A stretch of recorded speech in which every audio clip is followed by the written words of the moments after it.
Hello, friends. Thanks for joining me on this podcast. I'm so excited to be talking to you today about one of my favorite visas, and that's the E2 visa, in particular as it relates to Canadian investors.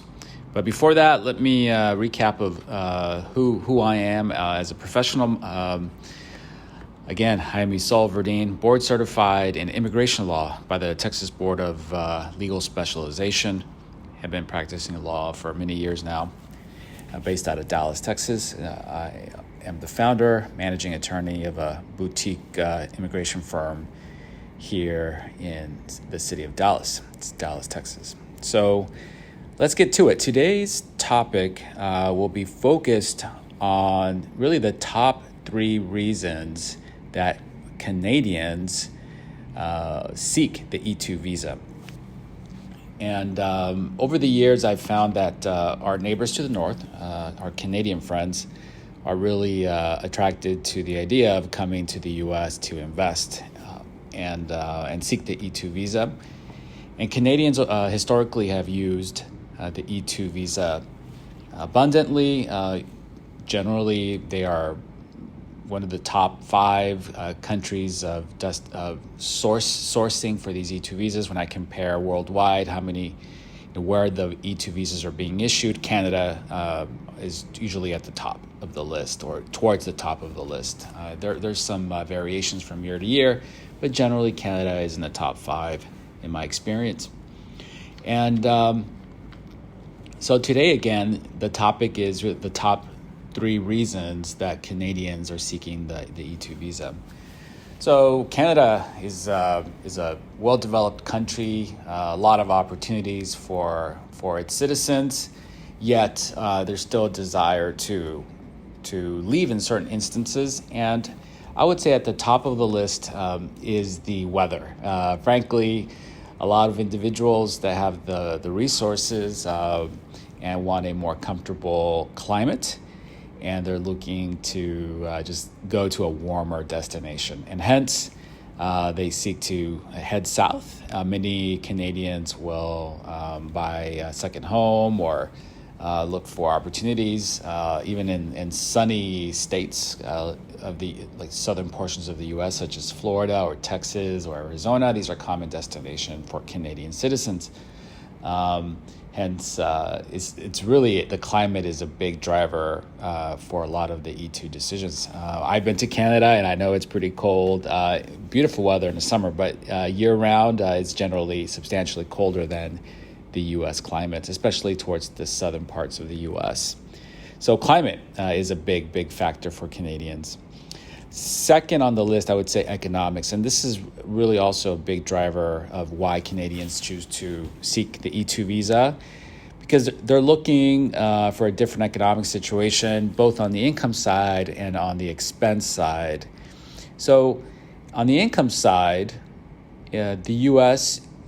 generally, I would say just broadly as a country, has a higher median income per person here in the U.S. So the higher salaries, higher revenue opportunities.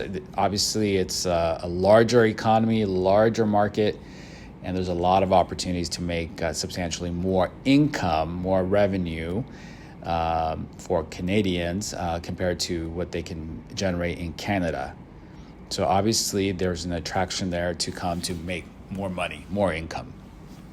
On the expense side, this is an interesting one because I think that it really depends where the Canadian citizen is living in Canada to determine whether it would be a lower cost in the U.S. There are many places in Canada where there's a lower cost of living. However, if we look at some of the top markets in Canada, for example, Vancouver or Toronto, rents in those markets, as Canadians know, are very expensive. The cost of living is expensive in Vancouver and Toronto, where really these are hubs of the Canadian economy. So people that are making substantial income, they're also paying a lot of money for their rents and their cost of living in those markets. And in the U.S., there are many options to locate in an area, state, or city where Canadians can find lower costs compared to Vancouver or Toronto. So in the end, if you're making more money and you're a Canadian living in Vancouver or Toronto, there's plenty of opportunities in the locations in the U.S. that you're going to net off substantially better by having higher incomes and lower cost of living in certain parts of the U.S. So again, case by case, you have to look at your own, where you live, what your household budget is, and see if it's a good trade-off on the economic side. But remember, the opportunity to make money, more money in the U.S. is usually the driving factor. So I would say that moving on to the third reason, I see anecdotally from my clients and their motivation to head south to the U.S. on an E2 visa. The other reason is just overall government regulations in Canada are different than in the United States. I'm delicate to put it that way because it's just a different approach, different philosophies, generally more regulation in Canada over different parts of life that are not as regulated in the United States. So, and that's a choice. People can. The Canadian citizens have opted to have more regulation in certain parts of their life, like healthcare, than in the U.S. So there's some trade-offs with that, right? So some Canadians are frustrated with the length of time that it takes to be treated because of the way the healthcare system is regulated in Canada.